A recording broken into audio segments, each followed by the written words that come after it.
darling.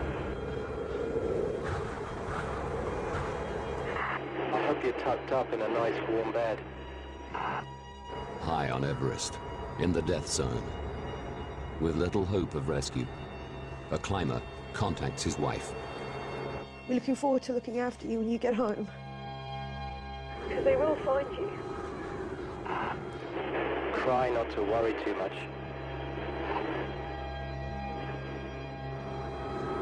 Seven lives have already been lost in Mount Everest's deadliest storm.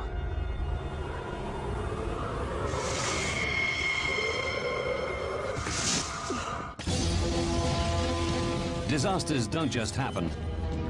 They're triggered by a chain of critical events. Unravel the clues and count down those final seconds from disaster. Nepal, Mount Everest, May the 9th, 1996. 10:15 p.m.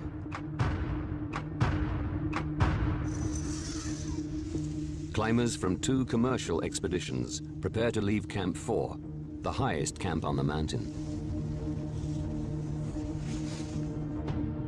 The teams have spent 4 weeks ascending from Everest Base Camp. From Camp 4, they will launch their final assault on the 8,850-meter peak. Neil Beidelman is a guide for the commercial climbing company Mountain Madness. I stuck my head outside the tent, and it was very cold, but it was clear and the winds were calm. Just before midnight, we put our crampons on and I helped our clients get ready.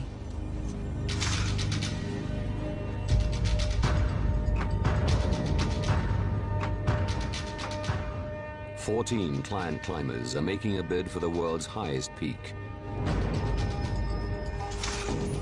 Led by 6 professional guides. Lou Kachishki is a client with another company, Adventure Consultants. All of your mental and physical strength is focused on your next step. Nothing else matters. It doesn't matter that you're dehydrated. It doesn't matter that you're malnourished. It doesn't matter that you're starved for oxygen. Sheer will is taking you to the summit.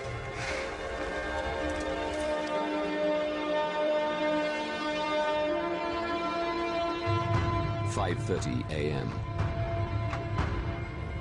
Lena Gamelgard is a Mountain Madness client.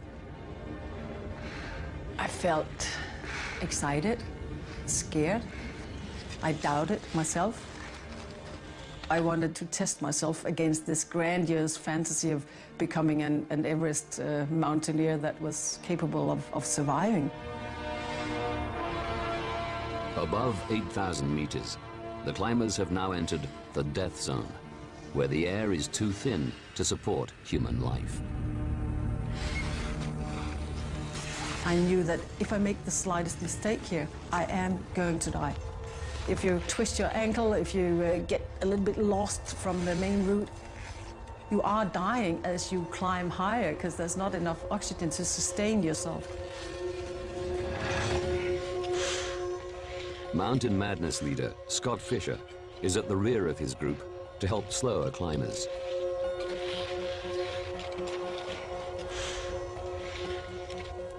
Adventure Consultants leader Rob Hall adopts the same role for his team. Bob had climbed Everest 7 times before. He was an expert, and we were engaging him for his leadership. For the lead climbers, the ascent begins to get more technical.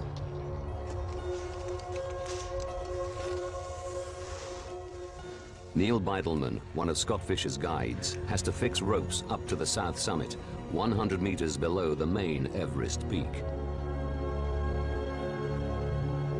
9:58 a.m. I fixed all the ropes that I had, and I arrived at the top of the south summit. It was then that I had a realization that the faster people might be able to make it to the top, but probably not everybody. The teams had planned to summit by 1 p.m. in order to descend before nightfall. But climbers waiting to use the ropes have begun bunching up. Speed is safety in the mountains. I was waiting and realizing that, this is going to slow us down, this is going to slow us down, this is absolutely not good. Most of the climbers have now made it to the top of the south summit.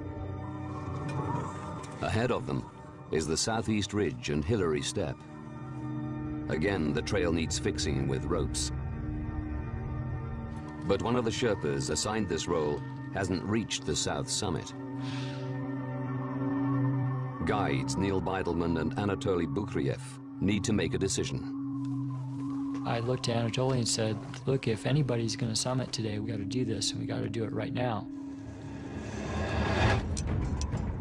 The two guides start fixing the ropes.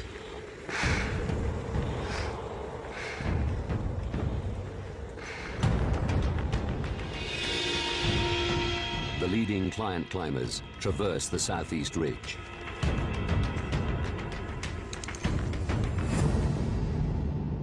Below them, Lukashishke is still climbing the south summit. He knows the team are behind schedule. I had promised my wife, Sandy, one attempt only on Everest. This was it, and to come back home. Looking up, I see the people moving ahead.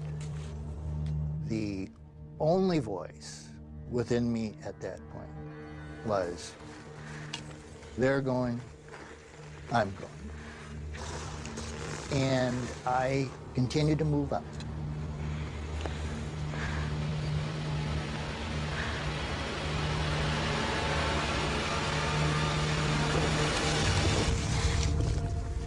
All of a sudden, I dropped down to my knees and I'm hanging onto the ice axe. Everything went silent. Stone silent. I began to hear another voice. I believe it was the voice of the heart. And I even think it might have been Sandy's heart crying out to be heard.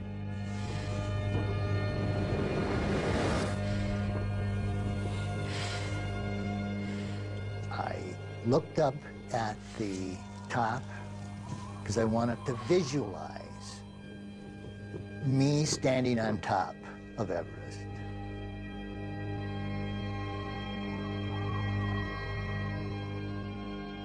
A moment that was never going to happen, in a place that I was never going to stand.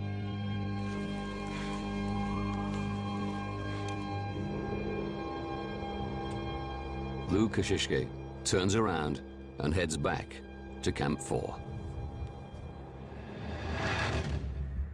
Above, Beidelman and Bukhriev reach the notorious Hillary Step, the only remaining obstacle between them and the summit.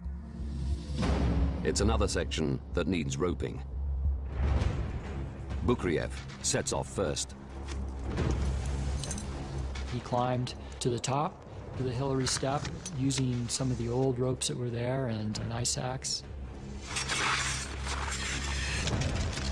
Climbers wait to ascend. The Hillary Step was a bottleneck. I was aware that we're so many people on the mountain, it is slowing us down.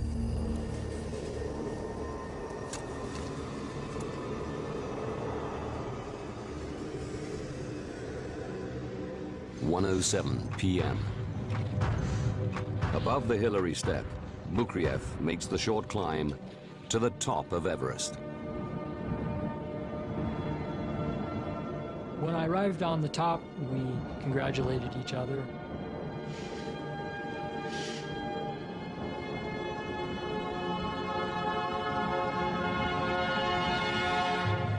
Part of their role is to get summiting clients moving down the mountain quickly. But an hour later, Bukriev is starting to suffer. Anatoly came over to me and said that he was going to head down. And at first I was like, oh, I'd like to go down too. But there were still other clients that were not accounted for. 2:10 p.m. Whilst Mountain Madness leader Scott Fisher approaches the Hillary Step, adventure consultant leader Rob Hall summits. He radios base camp. It's cold and windy up here. If you don't hear from me again, it means everything's fine.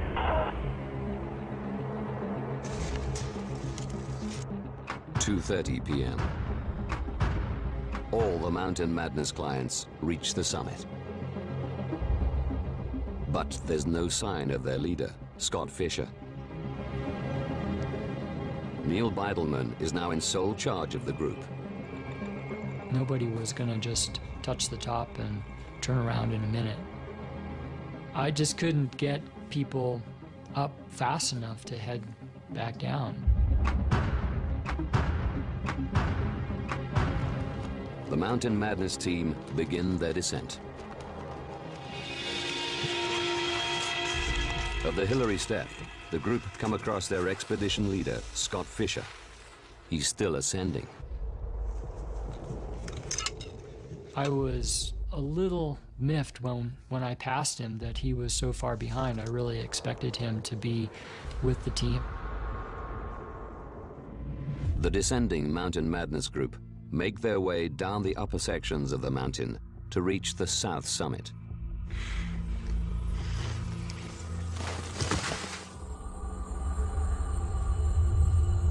That's where I really, for the first time, had this sense of dread.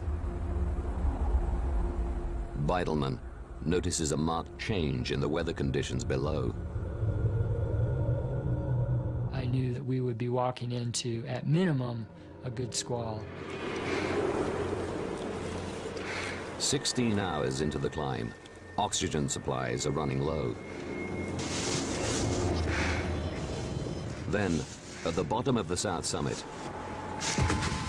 one of the clients, Sandy Hill Pittman, collapses.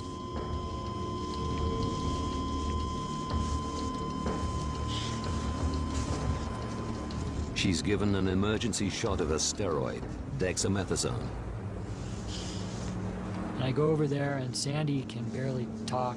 She's just kind of gurgling into her mask. And I looked at her tank and she had a little bit of oxygen left, but it was getting near the end.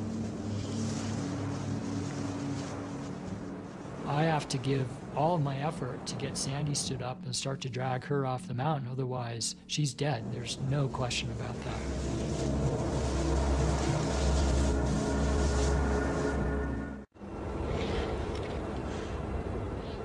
The summit. 3:40 p.m. Mountain Madness leader Scott Fisher finally makes it. His lead Sherpa is waiting for him. We made it. God, I'm tired.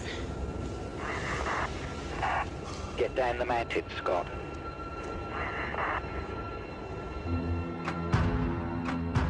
At the Hillary Step, adventure consultant leader Rob Hall is assisting an exhausted client, Doug Hansen, down.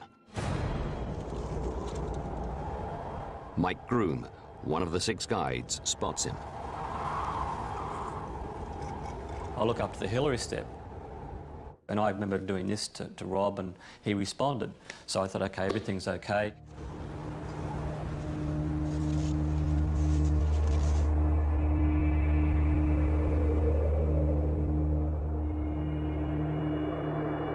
But 15 minutes later, Rob Hall radios base camp. We've run out of oxygen.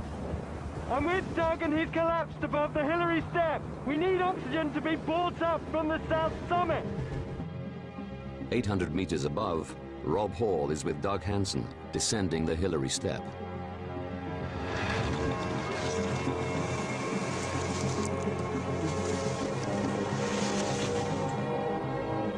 and Scott Fisher, with his head Sherpa, are struggling down to the south summit.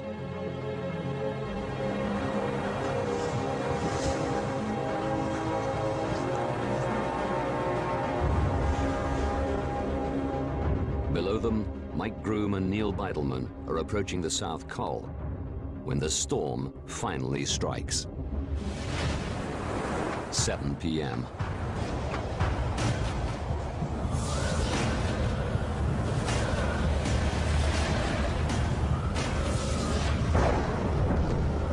Winds are blowing fiercely. There's thunder and lightning in the sky now. It just, you know, they were almost instantaneous. It just like knocked you back. We're now really getting hammered by the wind, and because of darkness and wind-driven snow and ice, we've lost all sense of direction, all visibility. Lena Gammelgard is with them. Everybody had run out of oxygen at this point, and that's just like pulling the plug from the electricity. People are collapsing. None of us are capable of carrying those that have collapsed. Don't wander off! Keep following me! On both sides of the South Col are two very steep precipices, and I just had this feeling, almost a premonition, that if we didn't just stop and regroup, that we were going to walk right off the edge. 10 p.m. The 11 climbers form a huddle. You sort of huddle together to keep each other as warm and protected as possible, and beat each other to help keep each other awake. That was pure survival. Keep moving your arms and legs! I don't want to die! I had to fight against the weight of just wanting to go to sleep and not wake up again.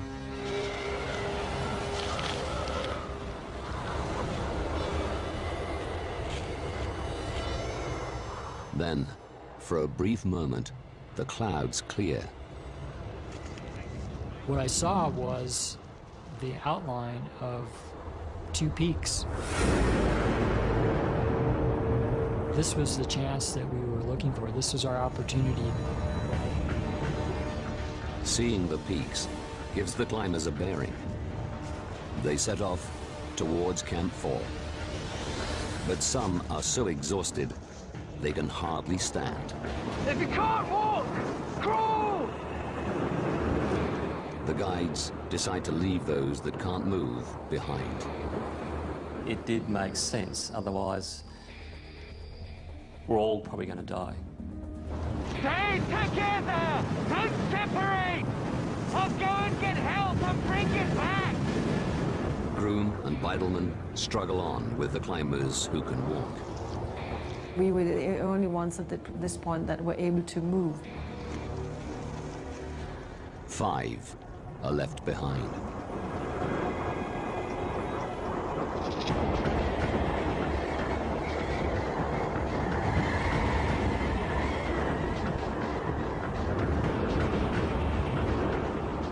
We walked directly into where the camp was.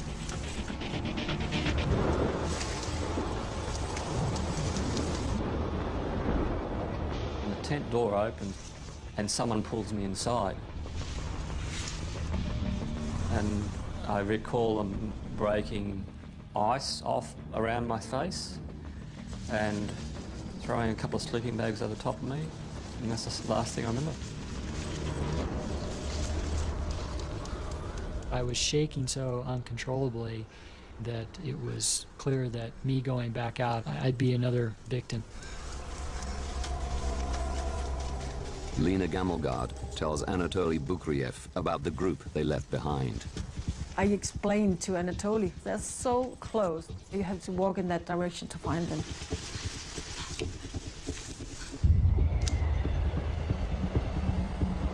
Bukriev heads off alone into the storm.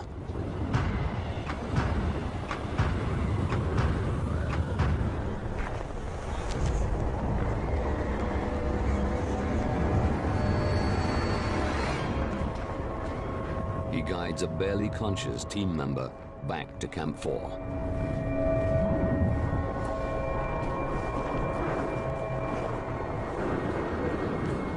There was nobody except Anatoly who were capable of moving to help anybody up there.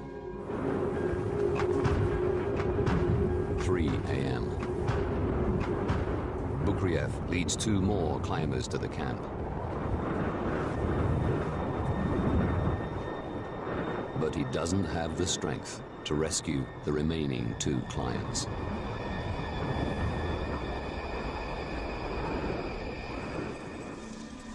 And at that point, Anatoly collapsed. There was nothing more in him.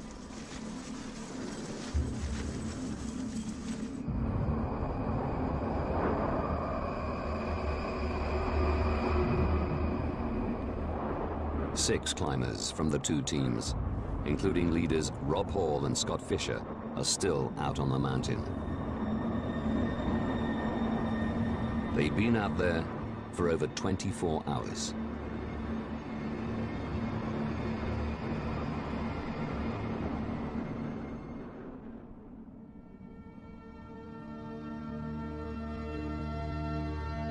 May the 11th, 1996. 365 meters above Camp 4, Sherpas try to rescue Scott Fisher. They found Scott barely breathing, not responding to anything, and felt that there was no way that they could get him back down.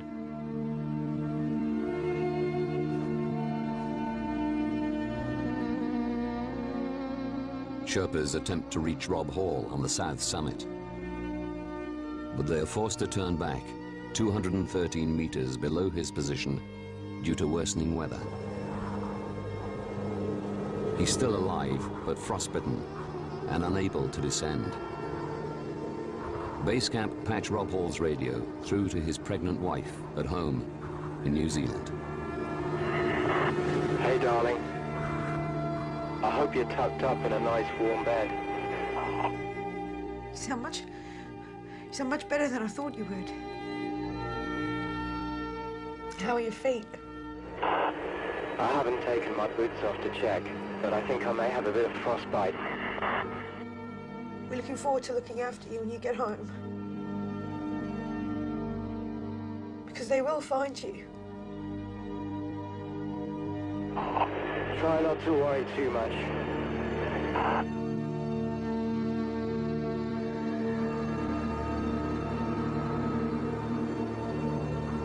Rob Hall is never heard from again.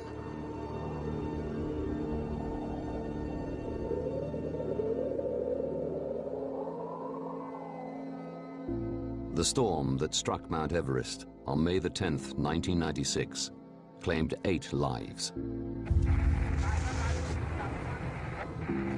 Adventure Consultants client Doug Hansen and guide Andy Harris died above the south summit. From the same team, Japanese climber Yasuko Namba died at the site of the huddle. Despite spending the entire night of the storm exposed on the South Col, client Beck Withers survived. But he suffered severe frostbite that would cost him his right hand and nose.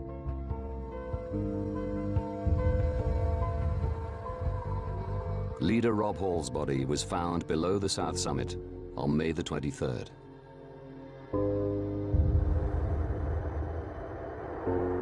Scott Fisher, Mountain Madness team leader, finally died alone just above the South Col. 3 climbers from an expedition on the North Face also died that night.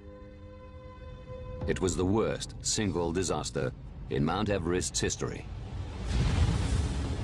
As news of the tragedy traveled around the world, people wanted to know how so many climbers could die in a single day.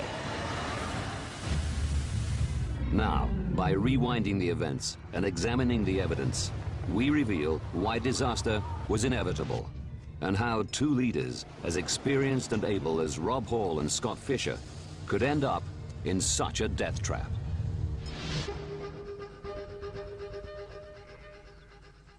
Alan Hinks is one of the few elite mountaineers to have summited all 14 mountains in the world that are over 8,000 meters above sea level.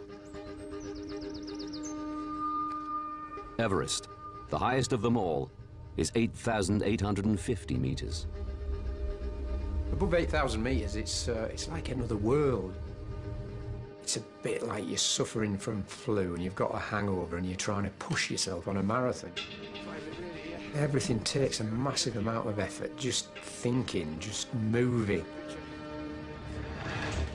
On May the 9th, 1996, Alan Hinks was part of a British expedition on the north side of Everest. They were forced to postpone their summit bid when the storm struck. Alan Hinks believes that the disaster on the other side of the mountain was caused by a series of fatal miscalculations. In '96, there was critical decisions made on Everest. Some were right, some were wrong. All attempts on high summits have a cutoff time. A time to turn around and head back down the mountain. Everest's accepted cutoff time is 1 p.m.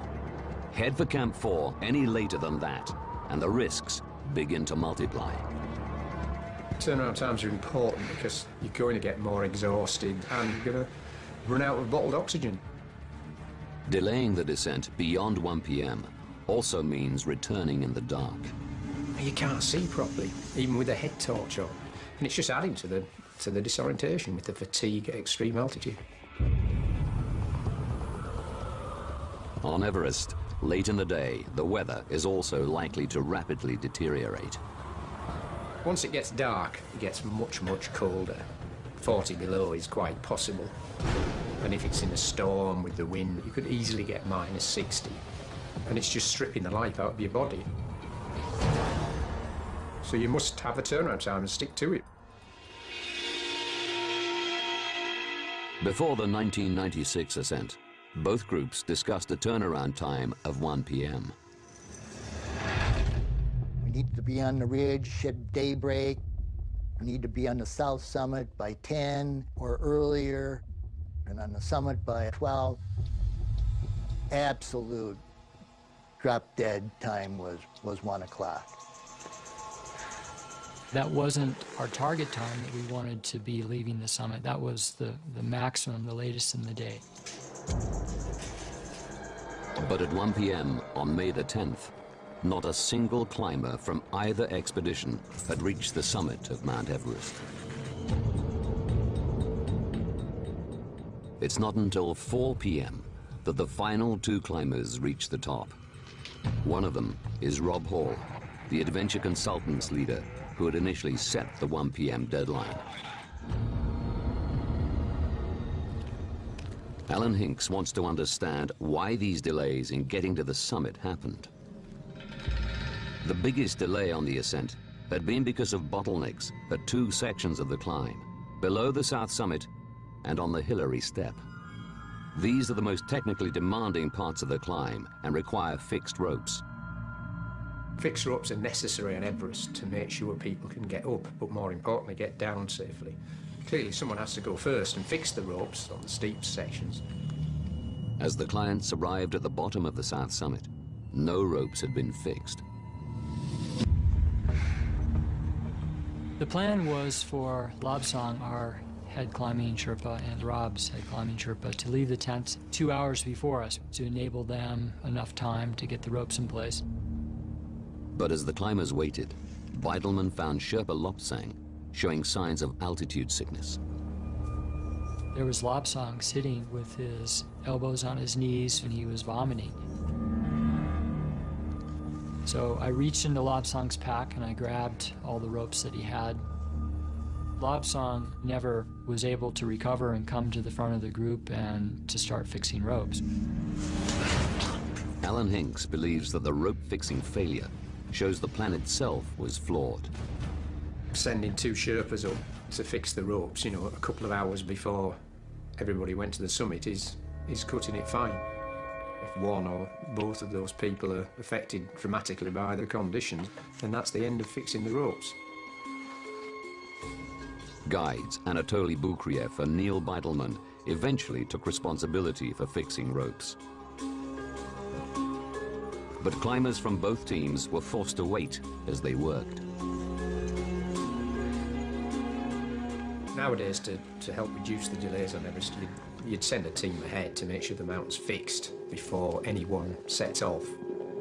And you'd also have at least 2 ropes, a rope for going up and a rope for coming down. But in 1996, even had the ropes been set earlier, with 33 climbers attempting to summit, queues would still have formed. The decision for the 2 largest expeditions that year to attempt to summit on the same day was controversial even at the time. The rationale that was put forward was that the mountain hadn't been climbed that year. There was very deep snow.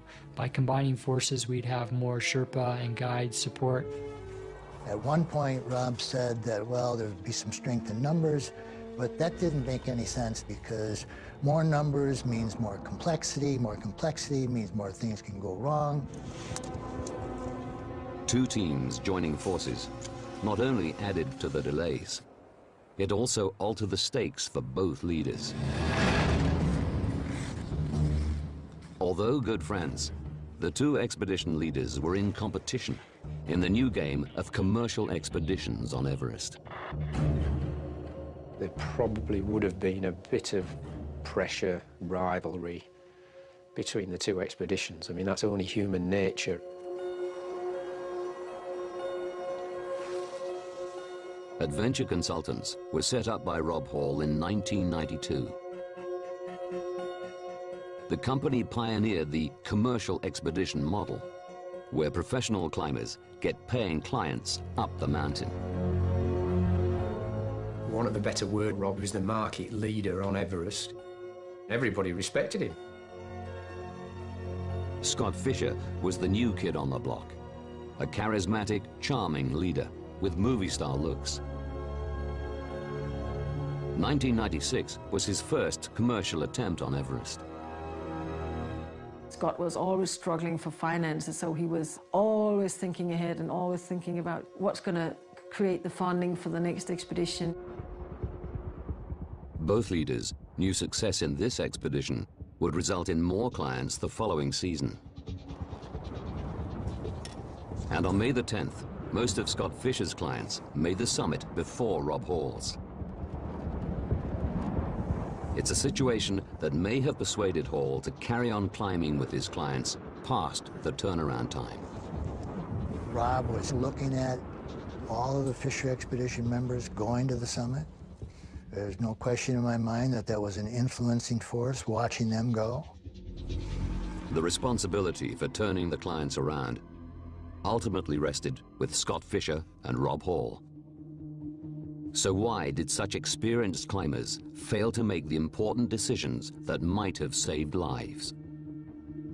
One possible answer can be found in the deadly effects of high altitude.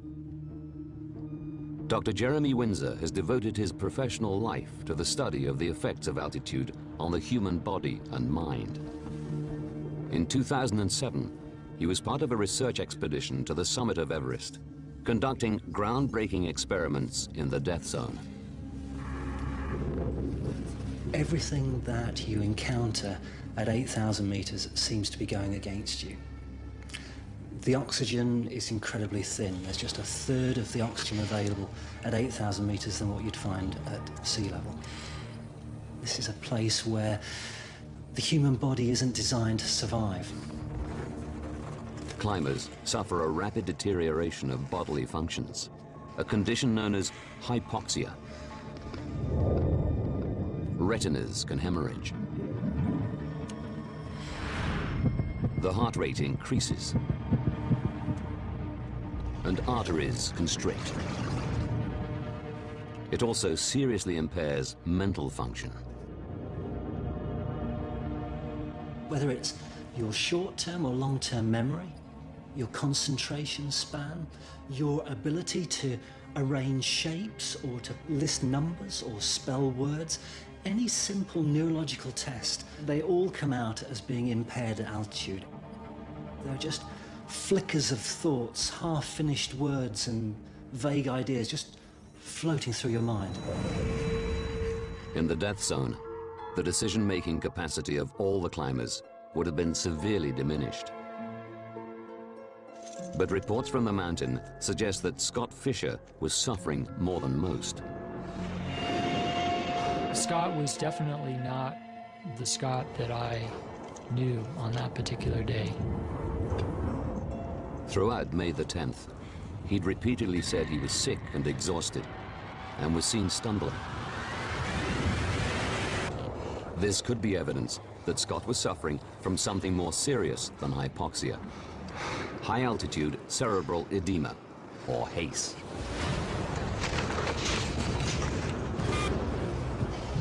HACE affects between 1 in 100 and 1 in 1,000 people who spend time above 5,000 meters. Fluid accumulates in the brain, and that brain then will start to swell. Then we start to see the neurological symptoms. It's a poor sense of coordination and an imbalance of movement. This can deteriorate into a loss of consciousness, and eventually it can prove fatal. Scott Fisher was found with his thermal suit unzipped, and his head Sherpa, Lobsang, reported that he'd been talking irrationally. He wanted to untie from his harness and jump off the ridge or some such thing. I mean, things that normal climbers don't say. So perhaps this is an indication that he had HACE. He also requested a helicopter rescue, despite knowing that because of the thin air, no helicopter had ever landed higher than base camp.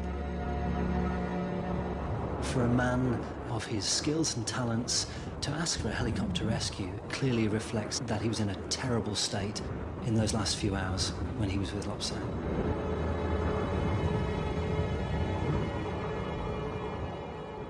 The shortage of oxygen in the atmosphere was to have another effect on perhaps the strongest climber summiting Everest that day. Anatoly Bukriev was a Russian climber from the old school. Scott wanted Anatoly to be the troubleshooter, the one who was always in the lead in the most difficult situations, and to save Scott's ass if somebody really went bad. Bukriev had chosen to climb Everest without the assistance of supplementary oxygen.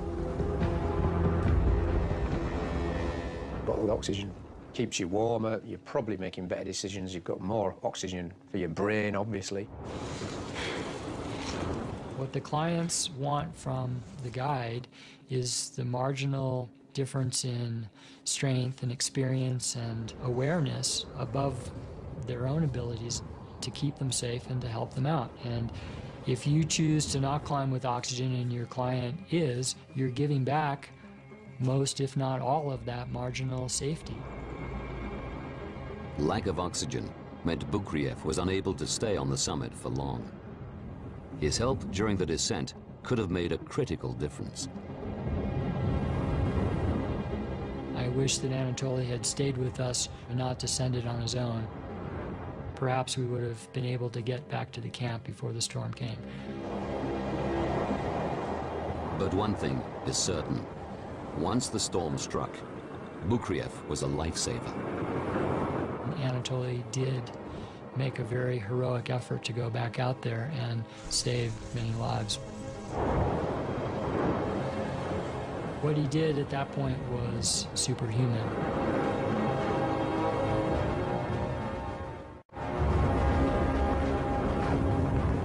One of the most important messages that's come out of the disaster in '96 is that guides and Sherpas on the mountain must be wearing supplemental oxygen. Today, oxygen is compulsory for guides on Everest. Now, it's possible to rewind the events of that fatal day to reveal how so many experienced climbers lost their lives on Everest. May the 9th, 1996. 19 hours to disaster. 2 expeditions set off from Camp 4. 33 climbers are attempting to summit. 7 hours to disaster. They reach the south summit. The expected fixed ropes are not there. A bottleneck forms. 6 hours to disaster. The first climber summits. He descends an hour after the turnaround time. 3 hours to disaster. Leader Scott Fisher arrives at the summit after the rest of his group. 2 hours to disaster. Scott Fisher falls ill. Rob Hall struggles with an unconscious climber. Seconds to disaster. 11 climbers, just meters from Camp 4, are hit by a deadly storm. At this point, for some, there is no hope. Despite all the errors and miscalculations, it's possible that many of the climbers would have survived the night if it hadn't been for the severity of the storm that struck during their descent. Gusts of up to 80 miles an hour ripped into the mountainside. Temperatures plunged to -40. But there was another, lesser-known effect of the changing conditions. In the storm of '96, the barometric pressure fell. As a result, the amount of oxygen in the atmosphere fell.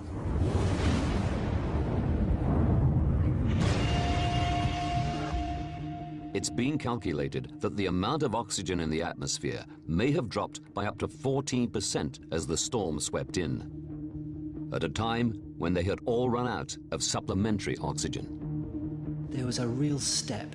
They fell off that physiological knife edge.